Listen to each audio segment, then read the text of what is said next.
మనము దైవ గ్రంథమైన బైబిల్ గ్రంథములో చిన్న ప్రవక్తల గ్రంథాలు మైనర్ ప్రాఫిట్స్ అనే పుస్తకాన్ని లేదా గ్రంథాలను మనం చదువుతున్నాం. సో మనం చదివినటువంటి భాగములో వాస్తవానికి ఒక్క వచనాన్ని మనము ఆధారం చేసుకొని మనం స్టడీ చేయబోతున్నాం.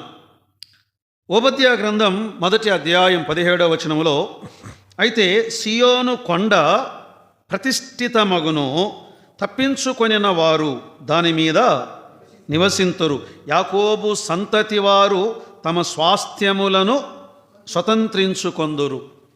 పిల్లల ఓబద్యా గ్రంథములో దేవుడు అన్నాడు ఇశ్రాయేలు ప్రజలతో, ఆయన మాట్లాడుతున్న మాట ఏంటంటే, నా జనులైన ఇశ్రాయేలీయులు వారి ఆస్తి లేదా వారి స్వాస్థ్యమును వారు స్వతంత్రించుకొనబోతున్నారు. అంటే ఇంతవరకు వారు స్వతంత్రించుకోలేదు, త్వరలో వారి ఆస్తిని వారు స్వతంత్రించుకొనబోతున్నారు. ప్రియులారా, ఈ ముందుగా ఓబద్యా గ్రంథమును గురించి కొన్ని క్లుప్తమైన మాటలు మనం ఆలోచన చేద్దాం. అసలు ఈ ఓబద్యా గ్రంథములో ఏమున్నది, ఎవరిని గురించి దేవుడి ఓబద్యా గ్రంథములో ఆయన మాట్లాడుతున్నాడు కదా. ఒక మాట మాటి మాటికి మనకు కనబడుతున్నది, ఎదోము అన్నాడు. ఎదోము ఎదోము. అలాగే ఏషావు 21వ వచనం చూడండి, మరియు ఏషావు యొక్క కొండకు అన్నాడు. ఏషావు. ప్రియులారా, యాకోబు ఏషావు మీకు అర్థమై ఉండాలి. మరి ఇద్దరెవరు? సహోదరుడు. ఇంకా చెప్పాలంటే దేవర్ ట్విన్స్, కవల సహోదరులు కదా. ఒకరు ముందు పుట్టాలి అనుకుని చేయి చాచాడు, మరలా వెనక వెళ్ళిపోయి మరొకడు ముందు పుట్టాడు, తర్వాత మరొకడు పుట్టాడు. మనం ఎరుగుదాం, యాకోబు ఏషావు వారు కవల సహోదరులు కదా. ఈ భాగంలో ఇశ్రాయేలీయులు అనే సంతతి యాకోబు ద్వారా కలిగింది, ఎదోము అనేటువంటి సంతతి ఏషావు ద్వారా కలిగింది. ఈ ఇద్దరికి ఒక వైరము. ఎందుకు వైరము మనం ఎరుగుదాం. యాకోబు ఏషావును మోసం చేశాడు, తనకు రావలసిన జ్యేష్ఠత్వాన్ని తాను తీసుకున్నాడు అని ఏషావులో ఉన్న ఒక వేదన. అది ఇప్పటికీ భారతదేశం అంటే సరే, భారతదేశం పాకిస్తాన్కి ఏం చేసింది, పాకిస్తాన్ భారతదేశానికి ఏం చేసింది? అందరూ ఒకప్పుడు ఇక్కడే ఉన్నవారే కదా, కలిసి ఉన్నవారు. సింధు నాగరికతలో ఎప్పుడో యుద్ధాలు జరిగాయి. ఇప్పటికీ పాకిస్తాన్ అంటే భారత్ వాళ్ళ కోపం, భారత్ అంటే పాకిస్తాన్ వాళ్ళ కోపం. మనకేమైనా చేశారు వాళ్ళు? ఇప్పుడున్న వాళ్ళకి మనం ఏమైనా చేశామా? అంటే ఈ వైరము అనేది ఆ ప్రజల హృదయాల్లో అలాగే మండుతూ ఉన్నది. ఇశ్రాయేలీయులు వారి హృదయాల్లో వైరం మండుతూ ఉన్నది, ఎదోమీయులు వారి హృదయాల్లో వైరం అసలు ఎదోము ఏషావుకు పెట్టబడినటువంటి మరొక పేరు ఏదోము. ఎదోము అంటే అర్థమేమి? ఏషావు ఎర్రనివాడు, అది ఎర్రని రోమములు గలవాడు కదా. ఈ ఏషావు జీవితంలో ఈ ఎరుపు రంగు అనేది మాటి మాటికి మనకు కనబడుతుంది. అసలు ఆయన శరీర ఛాయ ఎరుపు రంగు, యాకోబేమో చామన ఛాయలో ఉన్నవాడు. ఏషావు ఎర్రనివాడు, ఆఖరికి ఆయన బలహీనత. చూడండి, లేఖనాన్ని కూడా మనం చదువుకుందాం. ఆదికాండం 25వ అధ్యాయం 25వ అధ్యాయం క్షమించండి 25వ అధ్యాయం 25వ వచనం. మొదటివాడు ఎర్రని వాడుగా బయటకు వచ్చెను, అతని ఒళ్ళంతయు రోమ వస్త్రము వలె ఉండెను గనుక అతనికి ఏషావు అను పేరు. ఏషావు అనగా రోమము లేక ఎర్రని అని అర్థం. ఎర్రనివాడు. ఆయన శరీర వర్ణము తాను ఎర్రనివాడు మాత్రమే కాదు, ఇతని జీవితంలో ఉన్నటువంటి మరొక బలహీనత ఏమిటంటే, ఎర్రని దాని కొరకు తన జ్యేష్ఠత్వపు హక్కును అమ్మివేసినటువంటి వాడు కదా. ఎర్రని చిక్కుడుగాయల కూర వంటకము అన్నాడు కదా. ఎర్రని ఆ చిక్కుడుగాయల వంటకం. చిక్కుడుగాయలు అంటే మనం పచ్చవే అనుకుంటాం కదా, ఎర్రని చిక్కుడుగాయలు కూడా ఉన్నాయి, చాలా రంగుల్లో ఉన్నాయి. ఆదికాండం 25వ అధ్యాయం 30వ వచనం చూడండి. నేను అలసి ఉన్నాను, ఆ ఎర్రగానున్న దానిలో కొంచెము దయచేసి నాకు పెట్టుమని అడిగాను, అందుచేత అతని పేరు ఏదోము. ఎర్రనిది ఆయన జీవితంలో ఒక జ్యేష్ఠత్వపు హక్కును అమ్మివేసుకున్నవాడు మాత్రమే కదా. ఇంకొకటి కూడా మీకు జ్ఞాపకం చేయాలి. అతని శరీరము ఎర్రనిది, అతడు కోరుకున్న వంటకము ఆకర్షించబడినది ఎర్రనిది మాత్రమే కాదు, అతడు ఒక కొండ మీద ఉన్నాడు. ఆ కొండ షేయీరు మన్యము అన్నారు. షేయీరు అంటే ఎర్రని కొండలు, ఎర్రని కొండలు. ఈ షేయీరు అనే దేశము అది కొండ ప్రాంతముగా ఉన్నటువంటి దేశం. అది దాదాపుగా ఇంచుమించు 100 చదరపు మైళ్ళ విస్తీర్ణము కలిగినటువంటి ఒక కొండ ఎదోము దేశం. ఈ మృత సముద్రమునకు దక్షిణ భాగములో ఉన్నటువంటి ఒక భూమి ఇది. మీకు అంటే కొంతమంది చరిత్రలో కొన్ని విషయాలను తెలిసిన వారు పెట్రా అనే కొండను చూశారా? ప్రపంచ వింతలలో ఒక వింతది. అంటే కొండ మీదనే ఒక నగరాన్ని చెక్కారు, పెట్రా అనే ఒక నగరం. అదే ఎదోమీయులు ఉన్నటువంటి నగరం. అది వారి యొక్క పట్టణం అంతటిని ఒక కొండ గుహలోపలికి వెళ్ళి కొండను తొలచి ఆ కొండ లోపల తమ గృహాలను కట్టుకున్నవారు. కొండ పైన అప్పుడప్పుడు మనం చూస్తూ ఉంటాం వాట్సాప్లో, యూట్యూబ్లో, ఎక్కడో కొండల పైన దారి ఉంటుంది, ఎక్కడో కొండల పైన ఇండ్లు ఉంటాయి. ఎలా ఎక్కారు అక్కడికి, ఎలా వెళ్ళారు? పూర్వకాలములో కొన్ని దేశాల వారు శత్రువులు తమ మీదికి దండెత్తకుండా కొండ పైకి వెళ్ళి ఆ కొండపైన తమ నివాసములను ఏర్పాటు చేసుకునేవారు. నేను చాలాసార్లు చెప్పాను, మన ఆదోన్లో కూడా ఈ యాదవాని పైకి వెళ్ళినప్పుడు చాలా పురాతనమైన ఇండ్ల శిథిలాలు ఉన్నాయి, వారు రుబ్బుకున్న రోళ్ళు ఉన్నాయి, వారు కట్టుకున్న గుర్రపు శాలలు ఉన్నాయి కదా, వారు వెళ్ళినటువంటి గుహలు ఉన్నాయి, ఇంకా అనేక స్థలాలలో అనేకమైన కోటలు ఉన్నాయి. ఈ ఎదోము వారు ఎర్రని కొండ మీద ఉన్నవారు. ఈ మూడు, అతని చర్మము ఎర్రనిది, అతని ఆకర్షణ ఎర్రనిది, అతని కొండ ఎర్రనిది, అతని నివాసములు ఎర్రనివి. మీరు తర్వాత వెళ్ళి పెట్రా అని తర్వాత చూడండి. ఒక కొండ మీద ఒక కోట వలె వారు చెక్కినటువంటి గృహాన్ని మనం చూడగలం. అదే ఎదోమీయుల నివాసం. సరే, ఓబద్య అంటే అర్థమేమి? ఈ గ్రంథకర్త పేరు ఓబద్య గ్రంథము. చిన్న ప్రవక్తల గ్రంథాలన్నీ ఈ గ్రంథకర్తల పేర్లతో చెప్పబడ్డాయి. ఈవెన్ ప్రవక్తల గ్రంథాలన్నీ యెషయా గ్రంథం యెషయా పేరట, ఇర్మియా గ్రంథం ఇర్మియా పేరట, జకరియా గ్రంథం జకరియా పేరట, అలాగే ఓబద్య గ్రంథం ఓబద్య అంటే అర్థం ఏమిటంటే యెహోవాను సేవించువాడు లేదా యెహోవాను ఆరాధించువాడు అని మనం చూడగలం. బైబిల్ గ్రంథములో ఈ ఓబద్యాలు దాదాపుగా 13 మంది ఉన్నారు అని పండితులు చెబుతున్నారు. మరి ఈ ఓబద్యా ఎవరు? ఏ ప్రాంతానికి చెందినవాడు లేదా ఏ పట్టణానికి చెందినవాడు? అతని తండ్రి పేరేమిటి? అతని గోత్రం పేరేమిటి? ఏమి రాయబడలేదు. మరి ఎవరు? కొంతమంది బైబిల్ పండితులు ఏమని ఊహిస్తున్నారు అంటే అదే వారి యొక్క అతనై ఉండవచ్చు అని. ఎవరితడు? రాజులు మొదటి గ్రంథం 18వ అధ్యాయం అనగానే 17, 18, 19 ఈ అధ్యాయాలు ఎవరు కనపడతారు మనకు? ఏలియా, ఆహాబు. 18వ అధ్యాయం 3వ వచనం, ఆహాబు తన గృహ నిర్వాహకుడకు ఓబద్యాను పిలిపించెను. ఈ ఓబద్య యెహోవాయందు బహుభయభక్తులు గలవాడై యెజబేలు యెహోవా ప్రవక్తలను నిర్మూలము చేయుచుండగా గుహలో 70 మందిగా 100 దాచి అన్నపానములిచ్చి వారిని పోషించెను. చూశారా? ఎక్కడున్నాడు? శత్రువు ఇంట్లో ఉన్నాడు. యెజబేలు శత్రువు దేవుని ప్రజలకు. ఆ శత్రువు ఇంట్లోనే ఉంటూ దేవుని ప్రవక్తలకు కాపుదల ఇచ్చినవాడు, దేవుని ప్రవక్తలను పోషించినవాడు. ఒక గుహలో 50 మంది, మరో గుహలో 50 మంది దేవుని ప్రవక్తలను ఆయన, మరి ఇతడే వ్రాసి ఉంటాడేమో, ఇతడే ప్రవచించి ఉంటాడేమో అని. సరే, ఇది ఎవరికి రాయబడి ఉంది? ఓబద్య గ్రంథము ఎప్పుడైనా సరే బైబిల్ గ్రంథాన్ని ఉపోద్ఘాతంగా మనం ఆలోచన చేసేటప్పుడు గ్రంథము లేదా పత్రిక, ఒక పుస్తకం ఎవరు రాశారు? ఎవరికి రాయబడి ఉన్నది కదా? మనము 2 అని రాస్తాం కదా. ఎవరికి రాయబడి ఉంది. తర్వాత వెనక భాగంలో ఫ్రమ్ ఎవరు రాశారు. సరే, లెటర్ రాసే సమయంలో పైన ప్లేస్ వేస్తాం, ఎక్కడి నుండి రాశాము.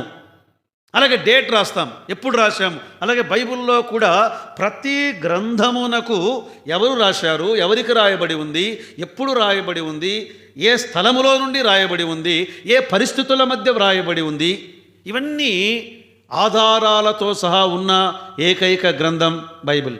ఎందుకు ఏకైక గ్రంథం అన్నాను? మీరు ఏ గ్రంథమైనా చదవండి, చరిత్ర ఉండదు, ఆధారాలు ఉండవు, సమయం ఉండదు, ఎవరికి రాశారో చెప్పలేరు. కానీ బైబిల్ అలా కాదు. ఇది ఎవరికి రాయబడి ఉందంటే గుర్తుంచుకోండి, ఆది కాండము నుండి మలాకీ గ్రంథం వరకు ఎన్ని పుస్తకాలు? 27. ఆది కాండము నుండి మలాకీ వరకు ఎన్ని పుస్తకాలు? 39. సరే, ఊరికి నేను కన్ఫ్యూజ్ చేయడానికి చెప్పాను మిమ్మల్ని. 39 పుస్తకాలు. అవన్నీ ఇశ్రాయేలు ప్రజలకు రాయబడ్డాయి. పాత నిబంధన అంతా ఇశ్రాయేలు ప్రజలకు రాయబడినది. అది ఒకవేళ యోనా నినేవే వారికి చెప్పినా, ఈ ఓబద్యా ఎదోమీయులతో మాట్లాడిన ఈ గ్రంథాలన్నీ ఇశ్రాయేలు ప్రజలకు రాయబడ్డాయి. దేవుడు వారి కొరకు రాశాడు. రోమీయులకు రాసిన పత్రిక 3వ అధ్యాయం 1-2 వచనాల్లో, రోమీయులకు రాసిన పత్రిక 3వ అధ్యాయం 1-2 వచనాలు. అట్లయితే యూదునికి కలిగిన గొప్పతనమేమి, సున్నతి వలన ప్రయోజనమేమి, ప్రతి విషయమందు అధికమే. మొదటిది దేవోక్తులు, పాత నిబంధన గ్రంథములు అని అర్థం. దేవోక్తులు అవి యూదుల పరమున చేయబడ్డాయి. సరే, ఈ రచన కాలం ఇది ఎప్పుడు రాయబడి ఉన్నది? క్రీస్తు పూర్వము 840లో వ్రాయబడి ఉండవచ్చు. క్రీస్తు పూర్వము 840లో వ్రాయబడి ఉండవచ్చు. పిల్లరా, ఏమిటిది అసలు? ఎదోము గ్రంథములో ఉన్నటువంటి ఒక ముఖ్య అంశం ఏమిటి అంటే, ఎదోమీయులకు దేవుడు తీర్పు తీర్చుట. వీరెవరు? యాకోబుతో పాటు అన్నదమ్ములే. కానీ ఎందుకు దేవుడు ఎదోమీయుల మీద తీర్పు తీర్చాడు? ఈ ఎదోము సంతతి మీద తీర్పెందుకు? ఒకటి కారణం, దేవుడు అనుగ్రహించిన జ్యేష్ఠత్వమును, ఆధిక్యతను కాళ్ళతో తన్నినవాడు. అంటే అర్థమేమి? నాకొద్దు అన్నవాడు, నాకు ఈ ఒక్క పూట కూడు చాలయ్యా, ఈ వంటకము చాలు, ఆ ఎర్రెర్రనే చాలు, ఈ జ్యేష్ఠత్వపు హక్కు నాకెందుకని దేవుడిచ్చిన ఆధిక్యతను తృణీకరించి దేవుణ్ణే తృణీకరించినవాడు. నెంబర్ 1. నెంబర్ 2, రెండవది, ఎందుకు దేవుడు వీరి మీదకి తీర్పు తీరుస్తూ ఉన్నాడు అంటే, తన సొంత అన్నదమ్ముల అయిన ఇశ్రాయేలీయులను పట్టుకోవాలని. మీరు తర్వాత సంఖ్యాకాండం 20వ అధ్యాయం చదవండి, తర్వాత చదవండి. వీరు అరణ్యములో ప్రయాణమై వెళ్తూ ఉండగా కాదేశు నుండి వారు ఎదోము దేశం వైపు వెళ్తున్నారు. కాదేశు నుండి వారు కానాను దేశానికి, వాగ్దాన దేశానికి వెళ్ళాలంటే త్రూ ఎదోము మీదనే వెళ్ళాలి. అప్పుడు ఏం చేశాడంటే, ఈ ఎదోము రాజు బిలాము, బాలాకు వీరిద్దరు నిలబడ్డారు అడ్డుగా. మా దేశం మీద వెళ్ళకూడదు. అప్పుడు ఇశ్రాయేలు వేడుకున్నారు, అయ్యా, మేము నీ దేశం మీద వెళ్ళే సమయంలో నీ పొలములలో ఒక్క చెట్టునైనా తుంచము, నీ ద్రాక్ష తోటలో ఒక గెలనైనా తుంచము, ఈవెన్ ఆఖరికి నీ బావిలో ఉన్న నీళ్లలో ఒక చుక్కను కూడా మేము త్రాగము, మమ్మను రాజమార్గములో వెళ్ళడానికి దారి ఇవ్వండి అంటే నో అన్నాడు. వెళ్ళనివ్వడం మాత్రమే కాకుండా వారిని సంహరించడానికి ప్రయత్నం చేశాడు. వేరే రాజులతో కలిసి ఇశ్రాయేలీయులను సమూల నాశనము చేయడానికి ప్రయత్నం చేశారు. అందుకే దేవుడు వీరి మీదికి తీర్పును తీర్చాడు. ఎదోమీయులారా, మీరు నా ప్రజలను సంహరించాలి అనుకున్నారు, ఇదిగో నేను మీకు తీర్పు తీర్చబోతున్నాను. చూడండి, అక్కడ ఎదోము ఓబద్యా గ్రంథం 10వ వచనం, నీ సహోదరులైన యాకోబు సంతతికి నీవు చేసిన బలాత్కారమును బట్టి నీవు అవమానము నొందుదువు కదా. మీరేం చేశారు? బలాత్కారము చేశారు. మీరు మా పొలిమేర్ల మీద రాకూడదు అన్నారు. మా పొలిమేర్ల మీద రాకూడదు. సరే, ఈ ఓబద్యా గ్రంథము యొక్క విభజన, ఈ గ్రంథాన్ని మనము అంటే ఒకే అధ్యాయం కదా, ఒకే అధ్యాయాన్ని 2 భాగాలుగా విభజన చేద్దాం. 2 భాగాలు. 1 నుండి 16వ వచనం వరకు ఒక భాగం. 1 నుండి 16 వచనాలు. ఎదోము మీదికి రాబోవు న్యాయమైన తీర్పు లేదా దేవుని తీర్పు. దేవుని తీర్పులు అవి న్యాయమైనవి. ఎదోము మీదికి రాబోవు తీర్పు.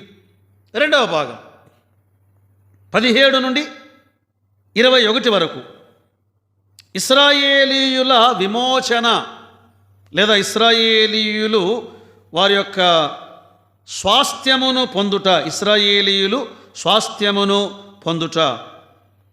సరే, ఎప్పుడు ఇది చెప్పాడని చెప్పుకున్నాం మనం. ఓబద్యా చెప్పి ఉండవచ్చని.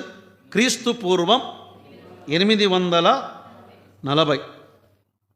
మరి ఎదోమును దేవుడు నాశనం చేయడానికి లేదా చాలామంది రాజులు నాశనం చేయడానికి ప్రయత్నం చేశారు. ఎవరు చేత కాలేదు. కారణం ఏంటంటే వారు కొండ పైన ఉన్నారు. శత్రువులు రాగానే కొండ మీద నుండి శత్రువుల మీద దాడి చేస్తూ ఎదోమీయులను ఎవ్వరూ జయించలేదండి. ఎప్పుడు యాకోబు ఏశావు పుట్టిన తరువాత, ఎదోము రాజ్యము ఏర్పడిన తరువాత వారిని ఎవ్వరూ జయించలేకపోయారు. అయితే క్రీస్తు పూర్వం 606వ సంవత్సరం 606 606వ సంవత్సరం బబులోను చక్రవర్తి నెబుకద్నెజర్ ఆయన యెరూషలేం మీదకి దండెత్తి వచ్చే సమయంలో ఆయన ఒక దేశం మీద నుండి వీళ్ళ దగ్గరికి రావాలి. ఆ దేశాన్ని టచ్ చేసి రావాలన్నమాట. యెరూషలేం మీదకి. ఏ దేశాన్ని? ఎదోమును టచ్ చేయాలి. ఎదోము మీదికి వెళ్ళి తన సైన్యముతో ఆ పర్వతాల మీదికి వెళ్ళి ఆ పర్వత శిఖరాల్లో ఉన్న ఎదోమీయులను నాశనం చేశాడు. అంటే ఖచ్చితంగా ప్రవక్త ప్రవచించిన 200 సంవత్సరాలకు అక్షరాల 100% ఇది నెరవేరినది.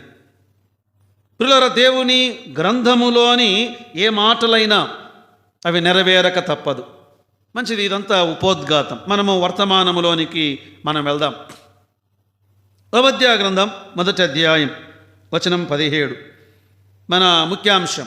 అయితే సియోను కొండ ప్రతిష్ఠితమగును, తప్పించుకొనిన వారు దాని మీద నివసింతురు. యాకోబు సంతతి వారు తమ స్వాస్థ్యములను స్వతంత్రించుకొందురు.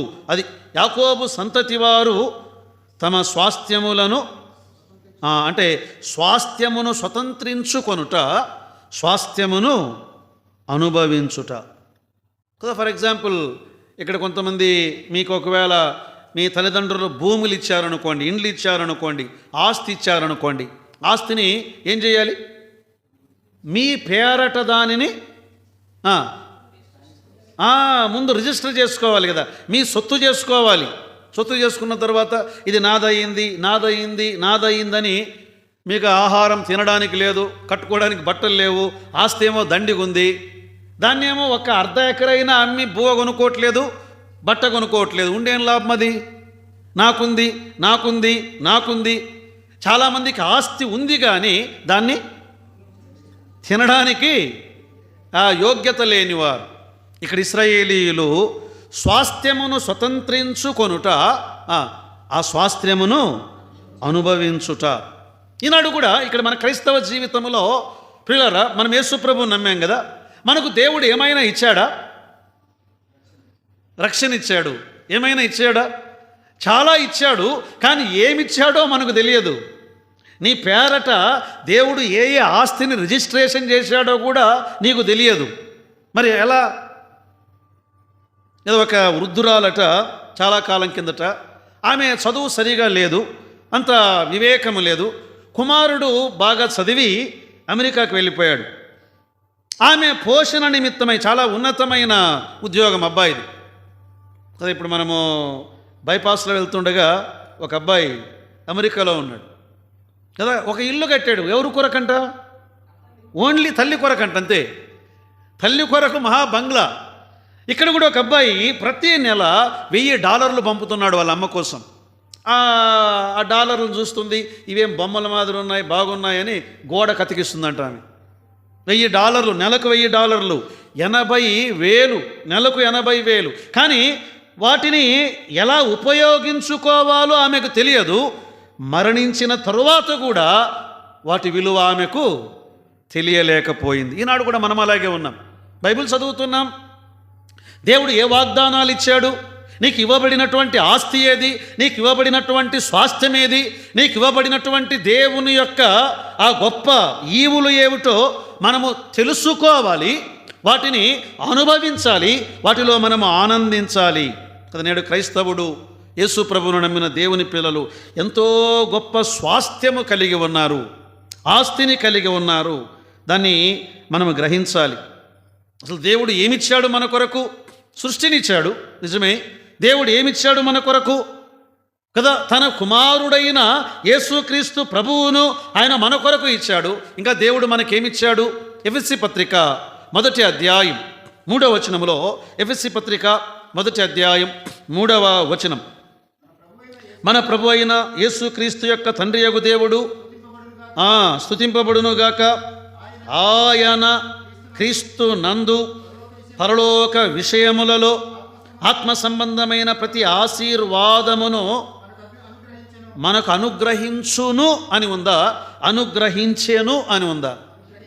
అంటే పాస్ట్ టెన్స్. ఇచ్చాడు, ఇచ్చేశాడు కదా. దేవుడు మనకి ఇవ్వవలసిన ప్రతి ఆశీర్వాదమును ఆయన ఇచ్చాడు. ఎన్నో ఉన్నాయి దైవ గ్రంథమైన బైబిల్లో. ఆయన నిత్య జీవమునిచ్చాడు, అది దేవుడిచ్చినటువంటి ఒక ఆస్తి. మనకు ఆయన సమాధానమునిచ్చాడు, ఆయన ఇచ్చినటువంటి ఒక ఆస్తి. ఆయన మన జీవితంలో ఆయన సమృద్ధి జీవాన్నిచ్చాడు, ఆయన సంతృప్తినిచ్చాడు, ఆయన మన జీవితంలో ఆయన విజయాన్నిచ్చాడు, ఆయన మన జీవితానికి ఆయన కృపనిచ్చాడు. ఆత్మ సంబంధమైన ప్రతి ఆశీర్వాదము అన్నాడు, ప్రతి స్వాస్థ్యమును ఆయన మనకు అనుగ్రహించాడు. సరే, అవన్నీ మనం వివరించుకోలేం, కానీ ఒక మూడింటిని దేవుడు మనకిచ్చినవి. మూడని అనుకోవద్దండి, చాలా ఉన్నాయి. ప్రతి ఆశీర్వాదమును ఆయన ఇచ్చాడు. మన స్టడీ కొరకు, మన ధ్యానము కొరకు ఒక 3 విషయాలను మనం చెప్పుకుందాం. నెంబర్ 1, మొదటిది ఆయన దేవుని సమాధానము అను ఆస్తిని ఇచ్చుట. దేవుడు సమాధానము అనే ఆస్తిని ఇచ్చుట.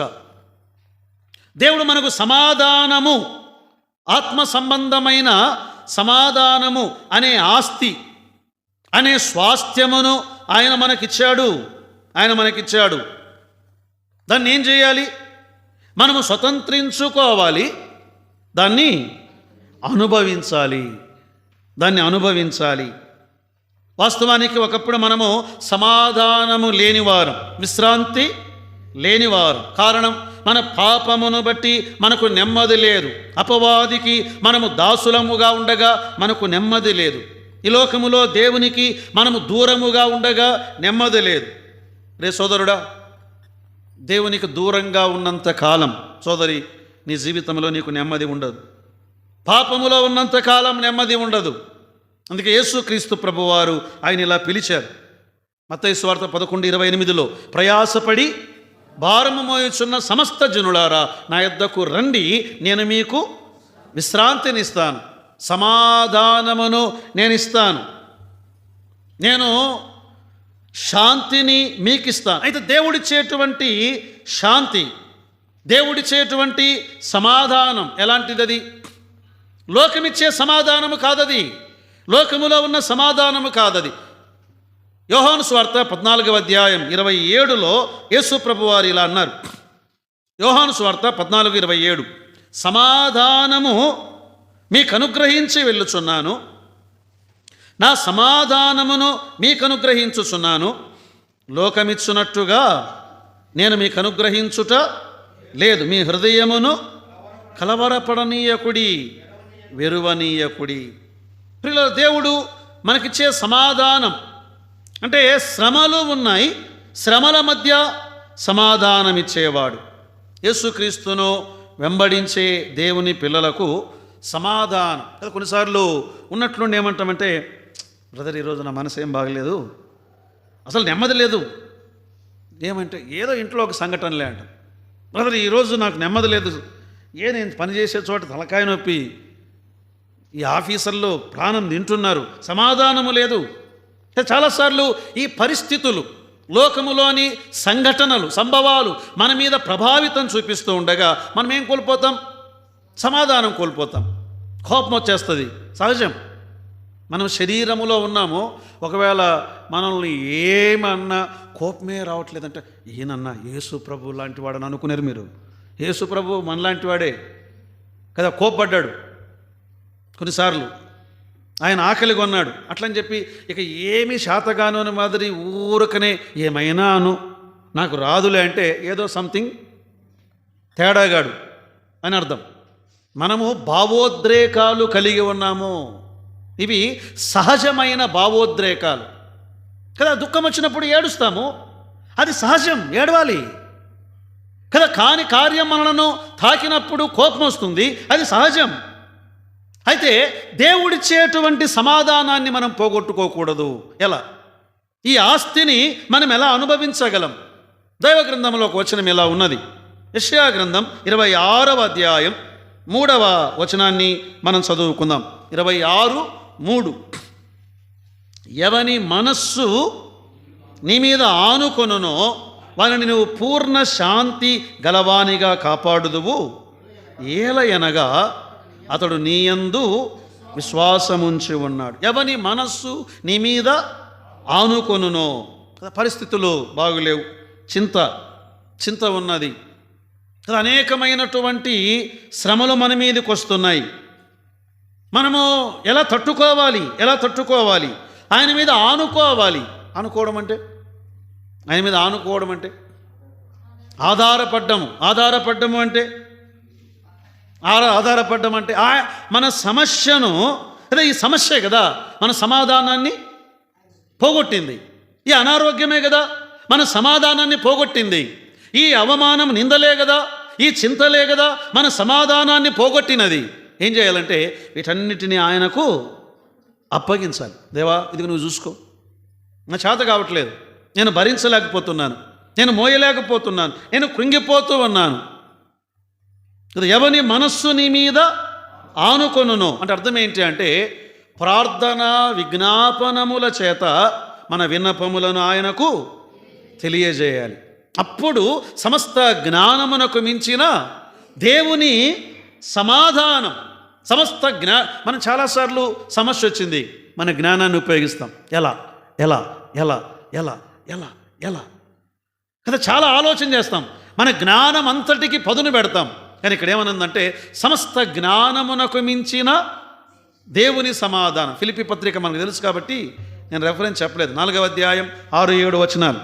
సమస్త జ్ఞానమునకు మించిన దేవుని సమాధానం. ప్రియులారా, ఒక్క ఎగ్జాంపుల్ చెప్పి నేను 2వ పాయింట్కి వెళ్ళిపోతాను. అపోస్తల కార్యముల గ్రంథం 12వ అధ్యాయం ఒకసారి చూడండి. అపోస్తల కార్యముల గ్రంథం 12వ అధ్యాయం 1వ వచనం చదువుతారా? రాజైన హేరోదు సంఘపు వారిలో కొందరిని బాధ పెట్టుటకు బలాత్కారముగా పట్టుకొని యోహాను సహోదరుడైన యాకోబును ఖడ్గముతో చంపాను కదా. ఇక్కడ ఒక మరణం. సరే, ఈ హేరోదు యాకోబును ఒకటే పట్టుకున్నాడు, చాలామందిని పట్టుకున్నాడు. ఆ వచనం ప్రకారం మొదటి వచనం చదివారు కదండి. చాలామందిని పట్టుకున్నాడు కదా, తీసుకుని వెళ్ళి అందరిని జైల్లో, అందులో ఒకరు పేతురు కూడా ఉన్నాడు. ఇప్పుడు 6వ వచనానికి రండి. 12వ అధ్యాయం 6వ వచనం. హేరోదు అతనిని వెలుపలికి తీసుకొని రావాలనని ఉండగా, అంటే విడిపించడానికి కాదు, చంపడానికి. ఒకటి అయిపోయింది కదా, యాకోబును చంపాము, ఇప్పుడు రెండవది పేతురును కూడా చంపుదామని హేరోదు అతనికి వెలుపలికి తీసుకొని రావాలనని ఉండగా, ఆ రాత్రియే పేతురు 2 సంకెళ్లతో బంధింపబడి 2 సైనికుల మధ్య నిద్రలేనివాడుగా ఉండెను. ఆగండి, నిద్రలేనివాడుగా ఉండేననుందా? ఎట్లా నిద్రపోయాడయా? ఎట్లా నిద్ర వచ్చింది దీనికి?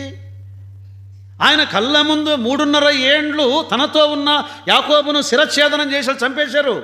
పేతురు, రేపు నీదే అన్నారు సైనికులు, నిన్ను తీసుకుపోతారు, చంపేస్తారు అంటే హాయిగా నిద్రపోతున్నాడు. అదేనండి, ఇదే సమస్యలకు మించిన సమాధానం. దేవుని మీద ఆనుకున్నవాడు. దేవా మరణానికి అప్పగిస్తావా? ఓకే. బతికిస్తావా? ఓకే కదా. ఒకసారి ఇలా చదివాను నేను. ఒక సముద్రం మీద ఓడ వెళ్తూ ఉందట. ఓడ వెళ్తూ ఉండగా అమెరికా నుండి ఇంగ్లాండ్ దేశానికి. సరే, సముద్రం మధ్యలో ఇంకొంచెం దూరం ఇంగ్లాండ్ ఉంది అనగా, ఇంకొక 4-5 రోజులు ప్రయాణం అనగా పెద్ద తుఫాను వచ్చి ఇక సముద్రములో ఓడ మునిగిపోతుంది అన్నంత భయంకరంగా ఓడ అటు ఇటు ఊగుతూ ఉండగా అందులో ఒక ఆమె పాటలు పాడడం ప్రారంభించిందట. అందరికీ పిచ్చి పట్టింది. ఏమ్మా మనం మునిగిపోతున్నాము అంటే నేను పాట పాడుతున్నామంటే అప్పుడు ఆమె అనిందట, మునిగిపోతే తండ్రి ఇంటికి వెళ్తాను, ఒడ్డు చేరితే నా కుమారుని ఇంటికి వెళ్తానందట. వెళ్ళేది ఇంటికే కదా. దేవుడు మరణానికి అప్పగించినా అక్కడికి వెళ్ళిపోతాం. అందుకే క్రైస్తవులు మరణానికి భయపడరు కదా. ఈనాడు వాట్సాప్ గ్రూపుల్లో అక్కడ కొట్టారు, ఇక్కడ కొట్టారు, అది చేశారు. ఇది కొత్త కాదయ్యా. మొదటి శతాబ్దములో నుండి క్రైస్తవుల మీద. అందుకే భయపడకూడదు. ఇవన్నీ వస్తాయి. ఈ లోకములో మరణించిన వారి రక్తపు ఆ యొక్క పొలములో నుండే మరల అనేక మంది క్రైస్తవులనే పంట పుడుతుంది. ఏ దేశములోనైతే విశ్వాసాన్ని అణచివేశారో, ఏ దేశములోనైతే రక్తము ఏరులుగా పారిందో ఆ దేశాలు క్రైస్తవ దేశాలు అయ్యాయి. ప్రియులారా, అందుకే శ్రమలలో, ఇబ్బందులలో, అనారోగ్యములో ఏదైనా సరే ప్రభువుకు అప్పగిద్దాం. పరమగీతంలో ఒక మాట ఉంటుంది, 8వ అధ్యాయం 5వ వచనములో, తన ప్రియుని మీద ఆనుకొని అరణ్య మార్గమున వచ్చున్నది ఎవరు? యవతే అన్నారు. అరణ్య మార్గమున వచ్చున్నది ఆమె ఎవరు? అది మన ప్రభువు మీద ఆనుకోవాలి, ప్రభువుకు అప్పగిద్దాం. అప్పుడు సమాధానము అనే ఆస్తిని ఆయన మనకిస్తాడు. దాన్ని మనం స్వతంత్రించుకుందాము, దాన్ని మనము అనుభవిద్దాం. రెండవది, దేవుని విజయము అనే ఆస్తి.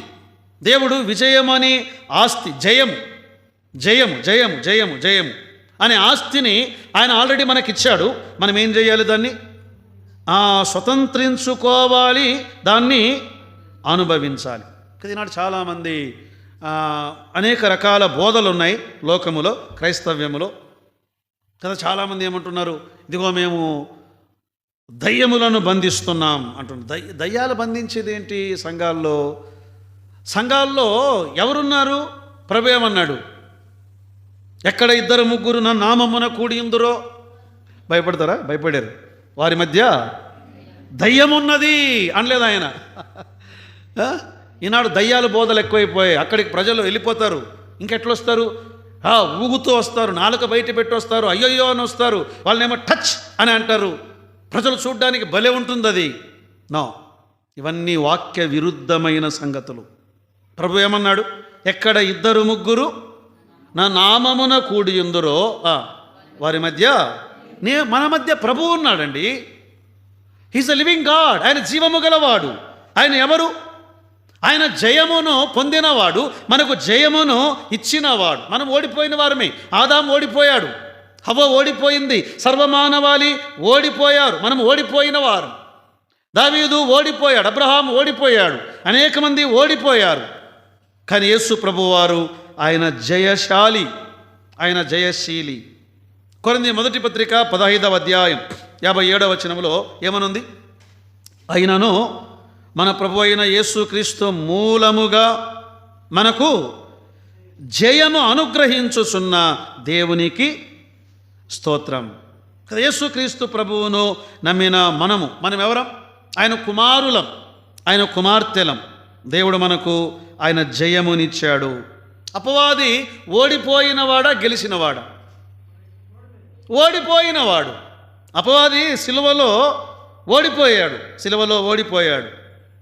ఏం చేశాడు సిలువలో? వాస్తవానికి అపవాది ఏమనుకున్నాడు? ఆయన ఓడిపోయాడు, యేసు ప్రభు ఓడిపోయాడు అనుకున్నాడు. కానీ సమాధిలో నుండి తిరిగి లేవగానే ఆయన గెలిచాడు. సాతాను తలను చెదగద్రొక్కాడు, సమాధిని ఆయన ఓడించాడు, సాతానును ఓడించాడు, వాని సైన్యమును ఓడించాడు. చూడండి, అక్కడ కొలస్సీలకు రాసిన పత్రిక చూద్దాం, 2వ అధ్యాయం. కొలస్సీలకు రాసిన పత్రిక 2వ అధ్యాయం 13, 14, 15 ఇవి కలిసి ఉంటాయి మన తెలుగులో. మరియు అపరాధముల వలనను శరీరమందు సున్నతి పొందక యుండుట వలనను మీరు మృతులై ఉండగా దేవుడు వ్రాతరూపకమైన ఆజ్ఞల వలన మన మీద రుణముగాను మనకు విరోధముగాను ఉండిన పత్రమును మేకులతో సిలువకు కొట్టి దాని మీద చేవ్రాతను తుడిచివేసి మనకు అడ్డము లేకుండా ఎత్తివేసి మన అపరాధములన్నిటినీ క్షమించి ఆయనతో కూడా మిమ్మును జీవింపజేసెను. ఆయన ప్రధానులను అధికారులను ఆయుధములు లేకుండా చేసి శిలువ చేత జయోత్సవముతో వారిని పెట్టి తెచ్చి బాహాటముగా వేడుక కనపరిచాడు. వారిని పట్టుకున్నాడు, తెచ్చాడు, బాహాటముగా వేడుకకు కనపరిచాడు. యేసు ప్రభు వారు అపవాదిని ఓడించాడు. వినండి, గుర్తుపెట్టుకోండి, యేసు ప్రభు నమ్మిన దేవుని పిల్లలమైన మనము జయము, మనకు దేవుడు జయమిచ్చాడు. మనకు ఓటమినివ్వలేదు, ఆయన మనకు జయమిచ్చాడు. దేని మీద జయమిచ్చాడు? అపవాది మీద జయమిచ్చాడు. ప్రభు ఏమన్నాడు? మీలో ఉన్నవాడు లోకములో ఉన్నవాని కంటే గొప్పవాడు. పరిశుద్ధాత్మ దేవుణ్ణి మనకిచ్చాడు ఆయన. మనం ఈ లోకమును మనము జయించిన వారము అన్నాడు. సాతానును మీరు జయించిన వారు. యవనులారా, మీరు బలవంతులు, మీరు దుష్టుని జయించి ఉన్నారు. ఎలయనగా దేవుని వాక్యం మీ యందు నివసించుచున్నది. అపవాదిని మనము ఓడించిన వారు. అయితే ఏం కావాలంటే విశ్వాసము కావాలి. ఇప్పుడు దేవుడిచ్చినటువంటి ఈ విజయము అనే ఆస్తిని మనము స్వతంత్రించుకోవాలంటే విశ్వాసం అనే సంతకము చేయాలి ప్రామిసర్స్ నోటు మీద. ఆ విశ్వాసము విశ్వాసము విశ్వాసము చూడండి, ఒక వచనం చదువుకుందాం. యోహాను రాసిన మొదటి పత్రిక 5వ అధ్యాయం 4, 5 వచనాలు. దేవుని మూలముగా పుట్టిన వారందరూ లోకమును జయించి ఉన్నారు, జయించుదురు. లోకమును జయించిన విజయము విశ్వాసమే కదా. విశ్వాసము ద్వారా జయము. జస్ట్ మరొక ఎగ్జాంపుల్ బైబిల్ గ్రంథములో నుండి జ్ఞాపకం చేసి ముందుకెళ్ళిపోదాం కదా. ఇక్కడ ఒకవైపు గొల్యాతు నిలవబడి ఉన్నాడు, మరోవైపు ఇశ్రాయేలు సైన్యమంతా నిలబడి ఉన్నారు. అయితే దావీదు ముందుగానే జయాన్ని చూశాడు. ఎలా చూశాడండి దావీదు? కారణం ఏంటంటే సైన్యములకధిపతియగు యెహోవా యందు విశ్వాసముంచినవాడు కదా. సమూయేలు మొదటి గ్రంథం 17వ అధ్యాయం 47లో ఆ గొల్యాతుతో దావీదు ఏమన్నాడు? ఓ గొల్యాతు, నీవు కత్తి చేతను ఈట చేతను నా మీదకి వస్తున్నావు. యెహోవా కత్తి చేతను ఈట చేతను రక్షించువాడు కాడు, యుద్ధము యెహోవాదే, పోరాడేవాడు ఆయనే, జయమిచ్చేవాడు ఆయనే. ప్రియులారా, మన ప్రభువు జయించాడు, మనము కూడా నమ్మాలి కదా. మనము రాత్రి ఇంట్లో పడుకున్నాం, మన గృహము చుట్టూ దేవుడు దేన్ని ఉంచాడు? ఆయన దూతలను ఉంచాడు అని నమ్మితే జయము నీకు. మనం ఎక్కడైతే ఉన్నామో అక్కడ దేవుని సన్నిధి ఉన్నది అని నమ్మితే నీకు జయము. నీలో ఉన్నవాడు లోకములో ఉన్న అపవాది కంటే గొప్పవాడు అని నమ్మితే జయము, నమ్మకపోతే ఓటమి. నువ్వు నమ్మితే దేవుడు జయము అనే ఆస్తిని ఆయన నీకు ఇస్తాడు. 3వ మాట చెప్పుకొని ముగిద్దాం. 1, దేవుని సమాధానము అనే ఆస్తినిచ్చాడు, స్వతంత్రించుకుందాం, అనుభవిద్దాం. 2, దేవుని విజయము అనే ఆస్తినిచ్చాడు, స్వతంత్రించుకుందాం, అనుభవిద్దాం. 3, దేవుని కృప అనే ఆస్తినిచ్చాడు, దాన్ని స్వతంత్రించుకుందాము, మనము అనుభవిద్దాము. అసలు కృప అంటే ఏంటి? అయోగ్యులకు దేవుడిచ్చేటువంటి యోగ్యత. మనము అయోగ్యులం, అపాత్రులం. దేవుడు మనకు ఆయన కృపనిచ్చాడు. దైవ గ్రంథములో అసలు కృప అనే దానికి డెఫినేషన్ కొరింథీ 2వ పత్రిక 8వ అధ్యాయం 9వ వచనం. మీరు మన ప్రభు అయిన యేసుక్రీస్తు కృపను ఎరుగుదురు గదా, ఆయన ధనవంతుడై ఉండి మీ నిమిత్తము దరిద్రము వలన ధనవంతులు కావాలనని మీ నిమిత్తము దరిద్రుడు ఆయన. ఇదేనండి కృప. దేవుడు ధనవంతుడుగా ఉన్నవాడు మీ కొరకు దరిద్రుడు కావడమే దేవుని కృప. మనం రక్షించబడ్డాం. రక్షణ ఎలా పొందామండి? ఆయన కృప ద్వారాని, మన క్రియల ద్వారా కలిగినది కాదు కదా. ఈనాడు కూడా మన జీవితంలో కృప కావాలి. దేవుని కృప. కృప కృప అనగా అయోగ్యులమైన మనకిచ్చేటువంటి యోగ్యత. పౌలు జీవితంలో ఒక ముళ్ళుంది. ముళ్ళేంటో తెలియదు. అది మాటి మాటికి ఆయన్ను గుచ్చుతూ ఉంది. దేవా ఈ ముళ్ళును తొలగించండి, దేవా ఈ ముళ్ళును తొలగించండి, దేవా ఈ ముళ్ళును మాటి మాటికి ప్రార్థించాడు. ముమ్మారు వేడుకొంటిని. దేవుడు ఏమన్నాడు? నా కృప నీకు చాలును కదా. వేదనలో దేవుడు ఆయన కృపనిచ్చేవాడు మాత్రమే కదా, దీనులకు ఆయన కృపను అనుగ్రహించేవాడు. ఒక వచనం చదువుకొని ఒక ఉదాహరణ చెప్పుకొని ప్రార్థన చేద్దాం. యాకోబు రాసిన పత్రిక 4వ అధ్యాయం 6వ వచనం చూడండి. అధ్యాయం 4 వచనం 6. ఆయన ఎక్కువ కృపనిచ్చును, అందుచేత దేవుడు అహంకారులను ఎదురించి దీనులకు కృపనుగ్రహించును. కృప కావాలి అంటే ఇక్కడ మరొక పని చేయాలి. ఏం చేయాలి? నేను ఇలా చెప్తాను, ముగిద్దాం. సమాధానము అనే ఆస్తి పత్రం నీ సొంతం కావాలంటే దేవుని మీద ఆనుకోవాలి అనే సంతకం చేయాలి. రెండవది, విజయము అనేటువంటి పత్రము నీ సొంతం కావాలంటే విశ్వాసం అనే సంతకం చేయాలి. ఇక్కడ కృప అనే ఆస్తి పత్రం నీ సొంతం కావాలంటే దీనత్వం అనే సంతకం చేయాలి. అంటే ఆస్తి పత్రము సంతకము అనే ఎగ్జాంపుల్తో చెప్పాను కదా. దేవుని పైన ఆనుకున్న వారికే సమాధానం. ఎవరైతే విశ్వాసం ఉంచుతారో వారికి విజయం. ఎవరైతే దీనులవుతారో కదా. మనం ఏం చేయాలి? కృప పొందాలి అంటే ఎంత తగ్గించుకుంటే అంత కృప అంతే. కృప అదే హెచ్చించుటే కృప. దేవుడు ఎంత తగ్గించుకుంటే అంత హెచ్చిస్తాను అన్నాడు ఆయన. చాలా కష్టం, మనముకి చెప్తాం కానీ ఆ తగ్గించుకునే అనుభవము అనేది దేవుణ్ణి మనం ఎరిగినప్పుడు మాత్రమే దాన్ని గుర్తించగలం కదా. ఒక ఉదాహరణ ఏంటంటే, దేవాలయములోనికి 2 వ్యక్తులు వెళ్ళారు. లూకా సువార్త 18వ అధ్యాయం. ఒకరు పరిసయ్యుడు, మరొకరు సుంకరి. సుంకరి ఏం చేశాడు?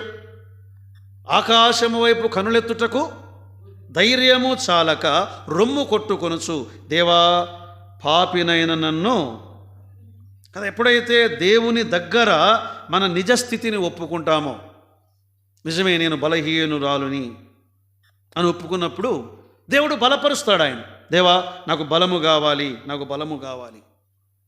మనం తగ్గించుకున్నప్పుడు దేవుడు ఆయన హెచ్చించేవాడు, కృపను ఆయన ఇచ్చేవాడు. పిల్లల దైవ గ్రంథములో దేవుని యొక్క ఆస్తులు, మనకి ఇవ్వబడిన దేవుని ఆస్తులు చాలా ఉన్నాయి. సమృద్ధి జీవమనే ఆస్తి, సంతోషమనే ఆస్తి, రక్షణ నిశ్చయత అనే ఆస్తి, దేవుని శక్తి అనే ఆస్తి, దేవుని కృప అనే ఆస్తి కదా. ఇవన్నిటినీ అనుదినం మనము వాటిని అనుభవించటానికి ఆయన పైన ఆనుకొని ఆయనందు విశ్వాసం ఉంచి మాత్రమే కాదు, అంతకంతకు తగ్గించుకొని వాటిని అనుభవించటానికి పరిశుద్ధాత్మ దేవుడు మనకు కృపను సహాయమును దయచేయునుగాక. తలలో ఉంచండి, ప్రార్థన చేద్దాం.